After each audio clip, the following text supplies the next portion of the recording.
ምዕራፍ 26 ዳዊት ለሳኦል እንደገና እንደራራለት። የዚፍ ሰዎችም የአኩሞዲስ ወደ ኮረብታው ወደ ሳኦል መጥተው እነሆ ዳዊት በየሴሞን ፊት ለፊት ባለው በኤኬላ ኮረብታ ላይ ከኛ ጋር ተሸሽጎ አለ አሉት። ሳኦልም ተነስቶ ዳዊትን በዚፍ ምድረ በዳ ይሻ ዘንድ ከእስራኤል የተመረጡ 3000 ሰዎችን ይዞ ወደ ዚፍ ምድረ በዳ ወረደ። ሳኦልም በየሴሞን ፊት ለፊት ባለው በኤኬላ ኮረብታ ላይ በመንገዱ አጠገብ ሰፈረ። ዳዊትም በምድረ በዳ ውስጥ ተቀምጦ ነበር።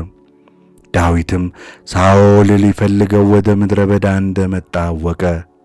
ዳዊትም ሰላዮቹን ላከ። ሳኦልም ተዘጋጅቶ ወደ ቅያላ እንደመጣ በእርግጥ አወቀ። ዳዊትም በቀስታ ተነስቶ ሳኦል ወደ ሰፈረበት ቦታ መጣ። ሳኦልና የሰራዊቱ አለቃ የኔር ልጅ አቤኔርም የተኙበትን ስፍራን አየ። ሳኦልም በድንኳን ውስጥ ተኝቶ ነበር፣ ሕዝቡም በዙሪያው ሰፍሮ ነበር። ዳዊትም ኬጢያዊውን አቤሜሌክን የሶርያን ያህል የኢዮአብን ወንድም አቢሳን ወደ ሳኦል ወደ ሰፈሩ ከእኔ ጋር የሚገባ ማን ነው ብሎ ጠየቃቸው። አቢሳም እኔ ካንተ ጋር እገባለሁ አለ። ዳዊትና አቢሳም ወደ ሕዝቡ በሌሊት መጡ። እነሆም ሳኦል በድንኳን ውስጥ ተኝቶ ነበር፣ ጦሩም በራስጌው አጠገብ በምድር ተተክሎ ነበር። አቤኔርም ሕዝቡም በዙሪያ ተኝተው ነበር። አቢሳን ዳዊትን ዛሬ እግዚአብሔር ጠላትን በእጅ አሳልፎ ሰጥቶታል። አሁን እኔ በጦር አንድ ጊዜ ከምድር ጋር ላጣብቀው፣ ሁለተኛም አልደግመውም አለ። ዳዊትም አቢሳን እግዚአብሔር በቀባው ላይ እጁን የሚዘረጋ ንጹሕ አይሆንምና አትግደለው አለው። ደግሞም ዳዊት አለው፣ ሕያው እግዚአብሔር ካልገደለው ወይም ቀኑ ደርሶ ካልሞተ ወይም ወደ ጦርነት ወርዶ ካልሞተ እኔ አልገድለውም። ሕያው እግዚአብሔር በቀባው ላይ እጄን ዘረጋ ዘንድ እግዚአብሔር ከኔ ያርቀው። አሁንም በራሱ አጠገብ ያለውን ጦርና የውሃውን መንቀል ይዘህ እንሂድ አለው። ዳዊትም በሳኦል ራስጌ የነበረውን ጦርና የውሃውን መንቀል ወሰደ። ወደ ቤታቸውም ተመለሱ። ማንም ያየ አልነበረም፣ ያወቃቸውም ማንም አልነበረም፣ የነቃም ማንም አልነበረም። ከእግዚአብሔር ዘንድ ከባድ እንቅልፍ ወድቆባቸው ነበርና ሁሉ ተኝተው ነበር። ዳዊትም ወደ ማዶ ተሻገረ፣ በተራራውም ራስ ላይ ርቆ ቆመ። በመካከላቸውም ሰፊ ርቀት ነበረ። ዳዊትም ሕዝቡን የኔር ልጅ አቤኔርን ጠራቸው። አቤኔር ሆይ አትመልስምን አለው።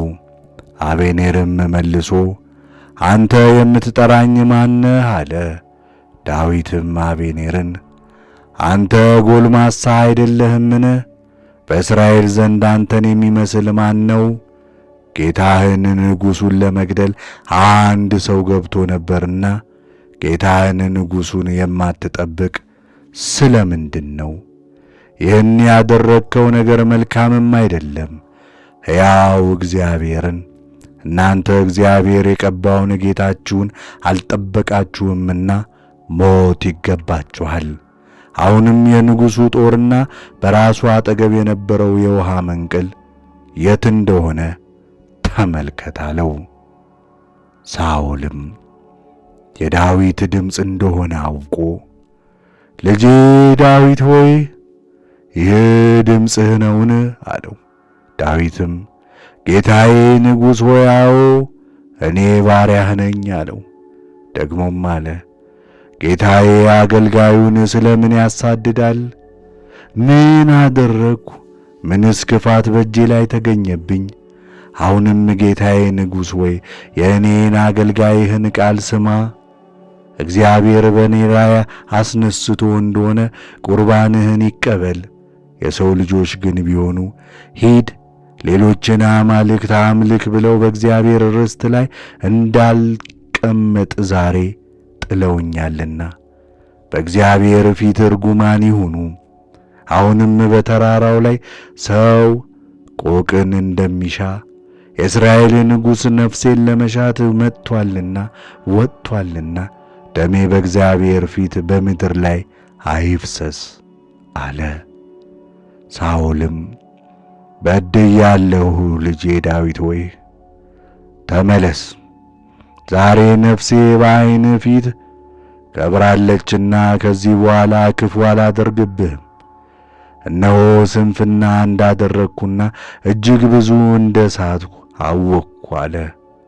ዳዊትም መልሶ አለ፣ የንጉሥ ጦር እነሆ ከብላቴኖችም አንድ ይምጣና ይውሰድ። ዛሬም እግዚአብሔር በእጄ አሳልፎ ሰጥቶ ሳለ እግዚአብሔር በቀባው ላይ እጄን እዘረጋ ዘንድ አልወደድኩምና ለሁሉ እያንዳንዱ እግዚአብሔር እንደ ጽድቁ እንደ እምነቱ ፍዳውን ይክፈለው። ነፍስህም ዛሬ በዓይኔ ፊት እንደ ከበረች እንዲሁ ነፍሴ በእግዚአብሔር ፊት ትክበር። ከመከራም ሁሉ ይሰውረኝ ያድነኝም። ሳኦልም ዳዊትን ልጄ ዳዊት ሆይ ብሩክ ሁን፣ ማድረግን ታደርጋለህ፣ መቻልንም ትችላለህ አለው። ዳዊትም መንገዱን ሄደ፣ ሳኦልም ወደ ስፍራው ተመለሰ።